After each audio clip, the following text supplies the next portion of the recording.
Hi there.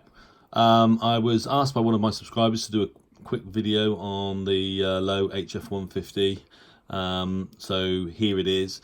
I bought this at the Harwell Amateur Radio Society rally about a month ago. Paid £99 for it. They sort of tend to go on eBay for over 200. It was a bargain in the first place. The guy wanted 160 originally. Actually, no, 150.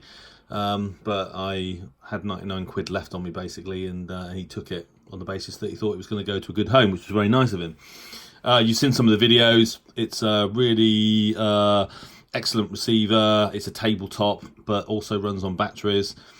And I'm going to sort of quickly run through some of the features. It has a bigger brother, 225, but for my purposes at least, and for the money, it's proven to be really superb. And the fact that it's portable, so effectively you've got a tabletop receiver that you can take out on the DXpedition, is a big bonus for me. It's been a bit of a revelation really, because it appears to have intrinsically more performance than a lot of my portables. Yet at the same time, you know, when I go to California in a week and a bit, I could be taking it with me if I wanted to. So it's been amazing. So anyway, so if we just look at the back of it first, it's the size of it actually, and kind of like the kind of the aspect ratio of it. It's very similar to the ELAD in terms of sort of shape and overall sort of form.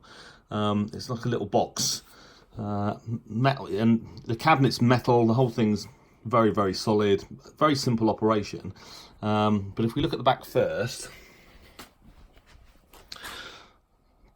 for simplicity, I've pulled out one of the drawers that contains the 4 AA batteries, and you can see there are 2 of them, one on either side. And this is a feature that when I bought this radio I wasn't even aware. So there you go. It runs on 4 AA's. These are still the original batteries that I put in when I bought it. And as you can see, very simple to put in and remove. So it also runs on DC, 10 to 15 volts. There's an external loudspeaker socket. There's a recording out socket. There's a keypad socket, so you can buy. There was available a keypad that allowed direct frequency input, and then there's a switch to toggle between a whip, which is basically a setting for a short antenna, normal, which presumably means long, a long wire, or a powered, amplified broadband antenna, such as an ALA 1530, that kind of thing. And then there's an attenuator if it overloads. And then you've got the high Z and earth antenna connections as well, and obviously a PL259. And I tend to use mine with this little device, which is a Bonito GI300 galvanic isolator, which in my shack really does help to reduce noise. So there you go. So there's a few options for antennas on the back. The fact that you can connect a long wire and an earth, or a broadband antenna via PL259 coaxial connector, all good. The speaker is on the top, and the audio is really excellent. And then actually, there's the price tag from when I bought it. The guy wanted 150 quid. What a bargain. So if we switch it on, so there we go, 252 long wave. There's some memories that you can use on here, but I'm not going to go through those. What I'm going to do is go through the tuning and the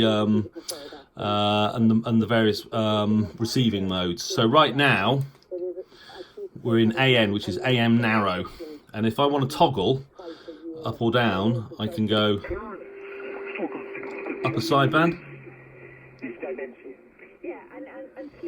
or I can toggle back through AM narrow to AM. So there you go.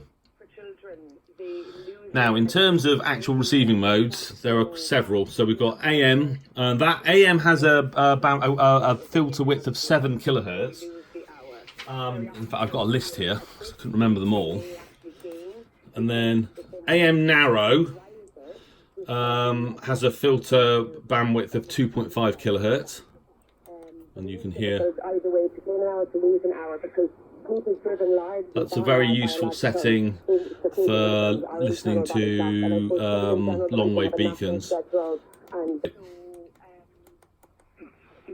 So, USB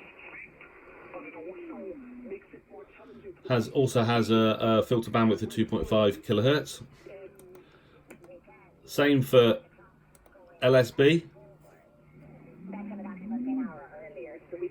In that space a little bit easier, but we can control the wake time. And what about the argument, Lucy, that right, and then we have ASU, which is AM synchronous upper. And I take that point, and I also take the point that there were suggestions that maybe there'd be more asynchronous lower. Without, you know, if it was darker. But again, 2.5 kilohertz. More sophisticated now.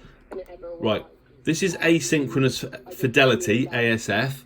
So that's basically AM synchronous with double sideband in hi-fi mode with a filter bandwidth of 7 kilohertz. So that's designed for audio.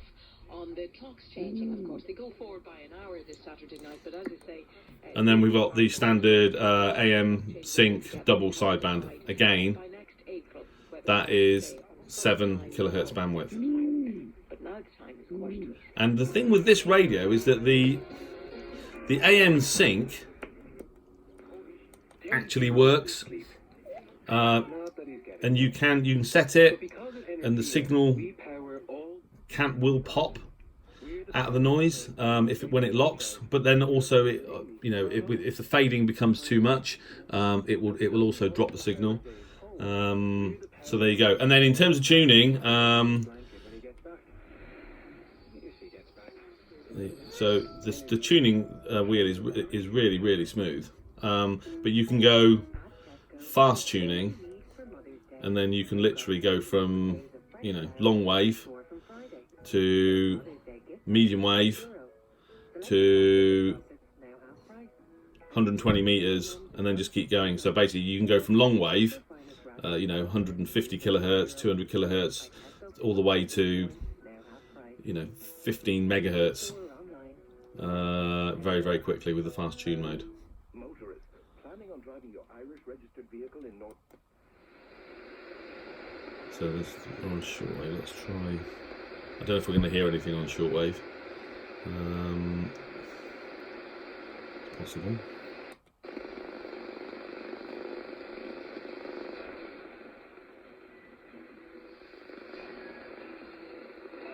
Yeah. Anyway, you can tune back down to long wave, which is an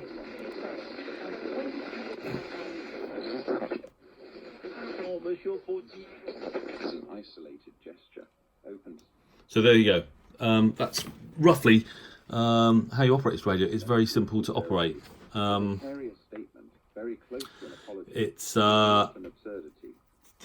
with the tuning, it's quite good because it only displays to 1 kilohertz, but rather than switching across, there's a lot of movement between each kilohertz step, so you can adjust it a bit like an analog radio. Which means that you can actually tune it very, very accurately, which is obviously required on SSB in particular. The frequency readout is the true carrier frequency in all the modes of reception, and so although the frequency display changes in 1 kilohertz steps, like I said, it's actually tuned in much smaller steps. which I think has probably been apparent on the videos that I've done. So so there you go. So I think that's about it really. I mean, there's not much else to show you other than the memories, which I've not used. But basically, when you couple this receiver to something like the Wellbrook, it's amazing. And when the weather gets a bit better, I'll definitely be taking it out on a DXpedition with a long wire and see what happens. So yeah, that's about it really. Well, I hope you enjoyed that. It's nice to use a vintage receiver that works so well, that works as well as this one. It's an absolute pleasure to use. That's all I can say. And if ever you get a chance to buy one, my advice would be don't hesitate. Okay, well, thanks for watching.